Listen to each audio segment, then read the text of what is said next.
So hello students, most welcome to the thorax YouTube channel. आज हम start करते हैं lecture number 6 of our chapter, जिसका नाम है anatomy of the flowering plant. पिछले लेक्चर में मैंने आपको समझा दिया था अबाउट एपिडर्मल टिश्यू सिस्टम। हम बात कर रहे थे टाइप्स ऑफ टिश्यू की। टिश्यू के टाइप हम देख रहे थे लोकेशन के बेसिस पे। सबसे बाहर प्लांट की जो टिश्यू था उसका नाम एपिडर्मल टिश्यू था। उसके बाद उसके अंदर जो टिश्यू था उसका नाम ग्राउंड टिश्यू था। उसके भी अंदर जो था उसका नाम वस्कुलर टिश्यू था। एपिडर्मल टिश्यू को पिछले लेक्चर में समाप्त कर लिया था, समझ लिया था। अब हम समझेंगे ग्राउंड टिश्यू के बारे में। एपिडर्मल टिश्यू और वस्कुलर टिश्यू को छोड़ के प्लांट के अंदर जितने भी स्ट्रक्चर है वो सब ग्राउंड टिश्यू का पार्ट है भाई। किसका पार्ट है? ग्राउंड टिश्यू का पार्ट है। एक तो ये लार्जेस्ट टिश्यू है भाई, क्योंकि एपिडर्मल टिश्यू सबसे बाहर है और थोड़ा सा है, और वस्कुलर टिश्यू भी बिल्कुल बीच में है और थोड़ा सा है। बाकी पूरा प्लांट किसका बना है बच्चों? ग्राउंड टिश्यू सिस्टम का बना है भाई। पूरा बल्क जो है प्लांट बॉडी का वो कौन बनाता है? यही बनाता है भाई। ये टिश्यू जो है पूरे प्लांट के अंदर प्रेजेंट है, कहां का नहीं है? एपिडर्मिस और वस्कुलर बंडल को छोड़ के, है ना। ये किसका बना होता है भी? सिंपल परमानेंट टिश्यू, यानी कि पैरेन्काइमा, कोलेनकाइमा और सक्लेरेन्काइमा, इन तीनों टाइप के सेल से ये पूरा टिश्यू बना हुआ है। इन तीनों टाइप के सेल्स के अलावा कोई भी ऐसा सेल नहीं होगा जो इस टिश्यू के अंदर मिलेगा। एक्चुअली बचा ही कौन सा है? मेरिस्टेमेटिक सेल और जाइलम फ्लोएम। जाइलम फ्लोएम हम पढ़ेंगे वस्कुलर टिश्यू में, और मेरिस्टेमेटिक टिश्यू तो अलग से पढ़ ही लिया है। तो इन तीनों टाइप के सेल से ये बन सकता है भी ग्राउंड टिश्यू। आगे लिखा हुआ भी है पैरेन्काइमा, कोलेनकाइमा और सक्लेरेन्काइमा। तो उम्मीद करते हैं इस स्लाइड का तो एक एक वर्ड जनरल पॉइंट्स है, सब कुछ क्लियर है आपके दिमाग में। आगे बढ़ते हैं भाई। ये जो ग्राउंड टिश्यू होता है, क्या है बच्चों? ग्राउंड टिश्यू ये 3 जोन्स के अंदर डिवाइड किया हुआ है। सबसे बाहर है कोर्टेक्स, उसके बाद है पेरिसाइकल, उसके भी अंदर है पित्त। देखो बच्चों, एक बात बहुत ध्यान से सुनो मेरी। सबसे बाहर होता है एपिडर्मल टिश्यू, जिसके अंदर आती है एपिडर्मिस। उसके बाद आता है ग्राउंड टिश्यू। ग्राउंड टिश्यू के अंदर भी ये 3 जोन आते हैं। इन तीनों में सबसे बाहर कौन है बच्चों? आउटर कोर्टेक्स है। उसके अंदर क्या है? पेरिसाइकल है। और प्लांट के बीच में सेंटर ऑफ द प्लांट पे क्या है? पित्त है। आप कहोगे फिर सर वस्कुलर टिश्यू का है? Vascular tissue in ground tissue के पार्ट्स में बिखरा हुआ है। इस पित्त के चारों तरफ क्या है बच्चों? वस्कुलर टिश्यू है। बोलो, बात समझ में आती है? आती है। इसी पित्त को मेडुला या मेडुलरी रेज भी कहा जाता है भाई। एक्चुअली मेडुलरी रेज जो है वो पित्त का या मेडुला का एक्सटेंशन होती है। जब पित्त से कुछ रेज के फॉर्म में सेल्स बाहर निकलती है तो उनको मेडुलरी रेज बोलते हैं। बोलो, बात समझ में आती है क्या? आप कहोगे सर इतना तो समझ में आता है। आगे बढ़ते हैं। देखो, हमने समझा कि ग्राउंड टिश्यू के 3 पार्ट है भाई। कोर्टेक्स है, पेरिसाइकल है और पित्त है। तो सबसे पहले कोर्टेक्स को समझना स्टार्ट करते हैं। ये एपिडर्मिस के नीचे होता है। सबसे बाहर एपिडर्मिस, उसके नीचे क्या है? कोर्टेक्स, उसके नीचे क्या है बच्चों? पेरिसाइकल, उसके नीचे क्या है? पित्त। बात समझ में आती है? कोर्टेक्स को समझ रहे हैं, ये एपिडर्मिस के नीचे होता है। इसके 3 पार्ट होते हैं फिर से, हाइपोडर्मिस, जनरल कोर्टेक्स और एंडोडर्मिस। देखो, सबसे बाहर है एपिडर्मिस, उसके नीचे आता है कोर्टेक्स। कोर्टेक्स के 3 पार्ट है, हाइपोडर्मिस, जनरल कोर्टेक्स और एंडोडर्मिस। सबसे बाहर एपिडर्मिस, उसके जस्ट बाद हाइपोडर्मिस, उसके बाद जनरल कोर्टेक्स, उसके बाद एंडोडर्मिस। बोलो, बात समझ में आती है? ये जो 3 पार्ट मैंने बताया, हाइपोडर्मिस, जनरल कोर्टेक्स, एंडोडर्मिस, इन तीनों को मिला के क्या बोलते हैं बच्चे? कोर्टेक्स बोलते हैं। इस एंडोडर्मिस के बाद में क्या होगा? एंडोडर्मिस के बाद में पेरिसाइकल होगा, इसका अगला पार्ट। पेरिसाइकल के अंदर क्या होगा बच्चे? पित्त होगा। उस पित्त के चारों तरफ क्या होंगे? वस्कुलर टिश्यू होंगे। आप क्या बोल रहे हो? मुझे सुनाई दे रहा है। आप कह रहे हो सर दिमाग का दही हो गया। क्या हो गया? दिमाग का दही। मैं कह रहा हूं किसी भी प्लांट के बाहर जो सबसे आउटर मोस्ट लेयर है वो है एपिडर्मिस। क्या है बच्चे? एपिडर्मिस है। इस एपिडर्मिस के अंदर क्या है बच्चे? हाइपोडर्मिस है। ये व्हाइट कलर की क्या है? हाइपोडर्मिस है। ये हाइपोडर्मिस है। इस हाइपोडर्मिस के अंदर क्या होगा बच्चे? जनरल कोर्टेक्स होगा। रेड कलर से ये लाइन बना दी, ये क्या है बच्चे? ये जनरल कोर्टेक्स है। इस जनरल कोर्टेक्स के अंदर एंडोडर्मिस होगी। क्या होगी बच्चे? एंडोडर्मिस। तो ये ब्लू कलर से लाइन बना दी, ये क्या है बच्चे? ये एंडोडर्मिस है। इस एंडोडर्मिस के अंदर क्या होगा बच्चे? पेरिसाइकल होगा। ये व्हाइट से जो लाइन बनाई है ये क्या है बच्चे?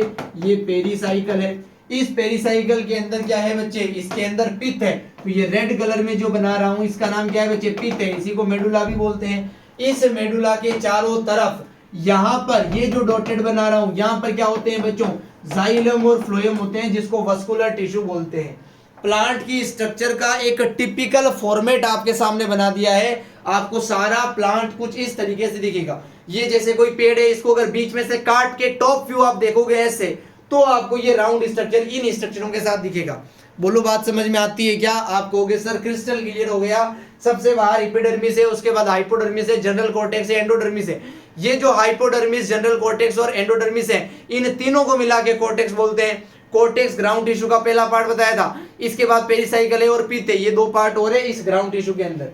आगे समझो हाइपोडर्मिस के बारे में। हाइपोडर्मिस जो है बच्चे कभी भी रूट्स के अंदर नहीं मिलता है। सबसे पहली बात इसके बारे में जो याद करने लायक है, ये रूट्स के अंदर होता ही नहीं है। हाइपोडर्मिस केवल और केवल स्टेम के अंदर ही मिलेगा, और ये कुछ लेयर से लेकर बहुत ज्यादा लेयर्स में भी हो सकता है। एक लेयर का भी हो सकता है, बहुत ज्यादा लेयर का भी हो सकता है। रूट के अंदर कभी भी मिलेगा नहीं, ये स्टेम में मिलेगा। अगर ये डाइकोट के स्टेम में मिलता है तो कोलन काइमा का बना होगा, डीसी से याद रखोगे, सीडी से नहीं याद रखोगे।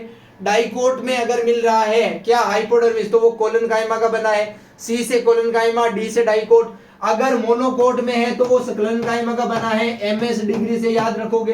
बोलो बात समझ में आती है क्या? डीसी और एमएस ट्रिक बताइए मैंने।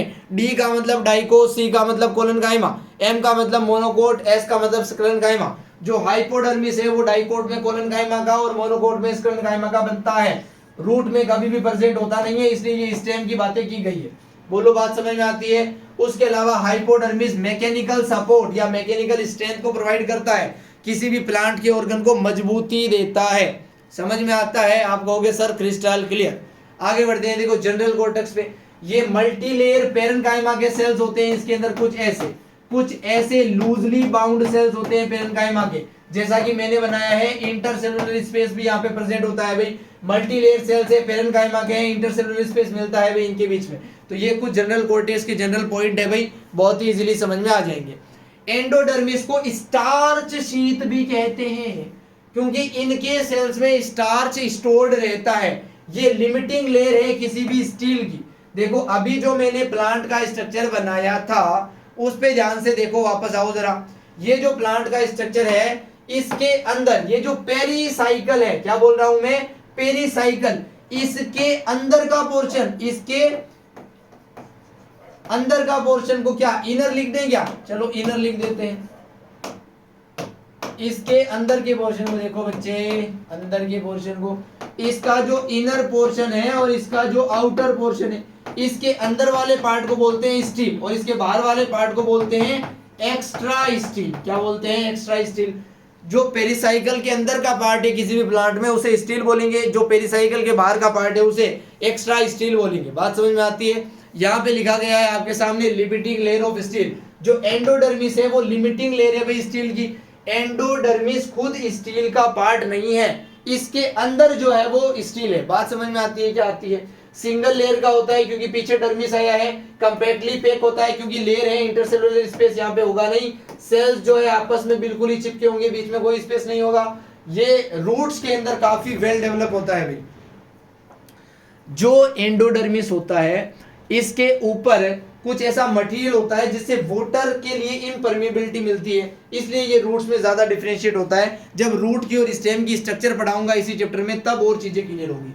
देखो कॉर्टेक्स रूट में भी है और स्टेम में भी है। जो रूट का कॉर्टेक्स होता है वो होमोजीनियस होता है क्योंकि केवल पेरेन्काइमा है इसमें, लेकिन स्टेम के कॉर्टेक्स में हेट्रोजीनियस कंडीशन आई है भाई। पेरेन्काइमा, कोलेनकाइमा, स्क्लेरेन्काइमा सब आ सकता है क्योंकि स्टेम के अंदर हाइपोडर्मिस होता है। अगर वो डाइकोट का स्टेम है तो कोलेनकाइमा उसमें पड़ा हुआ है, अगर वो मोनोकोट का स्टेम है तो स्क्लेरेन्काइमा उसमें पड़ा हुआ है। रूट के अंदर हाइपोडर्मिस नहीं होता, इसलिए सब के सब किससे बने हैं बच्चे? पेरेन्काइमा से बने हैं, ग्राउंड टिश्यू के सारे पार्ट। अगला स्ट्रक्चर आता है पेरिसाइकल। ये भी पेरेन्काइमा का बना हुआ है रूट्स के अंदर। कहां पर? रूट्स के अंदर। अगर वो रूट के अंदर है तभी ये किसका बना है बच्चे? पेरेन्काइमा का बना है। ये पेरेन्काइमा या तो केवल पेरेन्काइमा या फिर पेरेन्काइमा और स्क्लेरेन्काइमा दोनों का बना हो सकता है डाइकोट के स्टेम में। अगर रूट में है तब तो केवल पेरेन्काइमा, अगर डाइकोट के स्टेम में है तब पेरेन्काइमा और स्क्लेरेन्काइमा दोनों या फिर ओनली पेरेन्काइमा। मोनोकोट के स्टेम में कभी मिलता ही नहीं है। Absent in monocot stem, very very important, इस लाइन को अच्छे से नोट करना। ये थिक और थिन दोनों टाइप की वॉल वाली सेल से बन सकता है, एक या एक से ज्यादा दोनों टाइप की लेयर यहाँ पर हो सकती है। देखो सिंगल लेयर का मतलब होता है सेल्स की एक ही परत का होना, डबल लेयर का मतलब है एक परत के आगे एक और परत होना, मल्टीलेयर का मतलब है एक परत, दो परत, तीन परत, बहुत सारी परतों का होना। बोलो बात समझ में आती है? आप कहोगे सर क्रिस्टल क्लियर। आगे बढ़ो। जो पेरिसाइकिल होता है वो मैकेनिकल सपोर्ट देता है, पेरेन्काइमा से बना है इसलिए फूड का स्टोरेज भी करता है। ये लेटरल रूट का ओरिजिन क्षेत्र भी है। देखो रूट जो बनती है वो या तो स्टील के अंदर से यानी कि पेरिसाइकिल के अंदर से, या फिर स्टील के बाहर से यानी कि पेरिसाइकिल के बाहर से बन सकती है।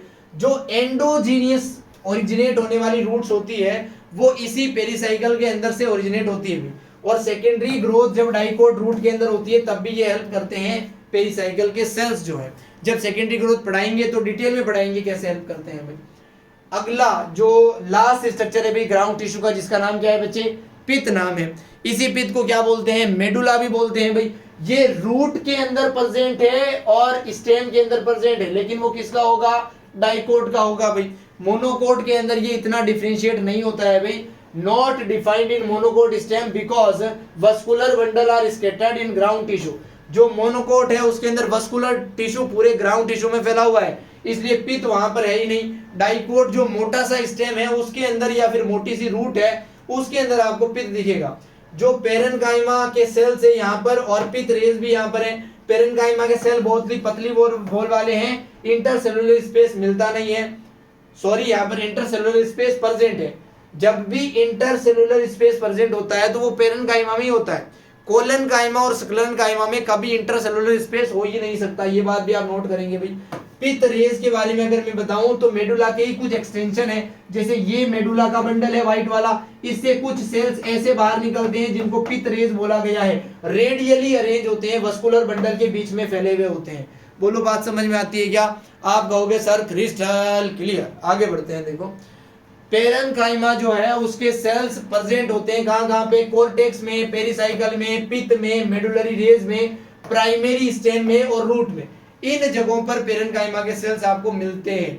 उसके अलावा जो लीव्स होती है उनके अंदर ग्राउंड टिश्यू कंसिस्ट होता है बहुत ही पतली पतली क्लोरोप्लास्ट रखने वाली पेरेन्काइमा की सेल्स है, इसलिए उसको मीजोफिल बोलते हैं। एक वर्ड आया है मीजोफिल, जिसको बहुत ध्यान से देखोगे आप। मीजोफिल का मतलब है बच्चे पत्तियों के अंदर, लीव्स के अंदर जो ग्राउंड टिश्यू है उस ग्राउंड टिश्यू में क्लोरोप्लास्ट वाले सेल मिलते हैं और वो सेल पेरेन्काइमा के हैं। उसी ग्राउंड टिश्यू को क्या बोलेंगे? मीजोफिल बोलेंगे। What is mesophyll? It is a ground tissue of leaves जिसके अंदर क्लोरोप्लास्ट प्रेजेंट है। वहां पर ऐसे पेरेन्काइमा है जिनमें क्लोरोप्लास्ट प्रेजेंट है, इसलिए वो ग्रीन कलर के आपको शो हो रहे हैं। तो यहाँ पर हम एंड करते हैं भाई हमारा टॉपिक, जिसका नाम था ग्राउंड टिश्यू सिस्टम। हमने एपिडर्मल टिश्यू सिस्टम पिछले लेक्चर में समझा था, इसमें हमने ग्राउंड टिश्यू सिस्टम समझ लिया। अगले में बात करेंगे वस्कुलर टिश्यू सिस्टम के बारे में। तो उम्मीद करते हैं थोरेक्स पे पढ़ते हुए आपको बहुत अच्छे से समझ में आ रही है चीजें, और हम मिलेंगे नेक्स्ट लेक्चर में। Chill then, thank you so much.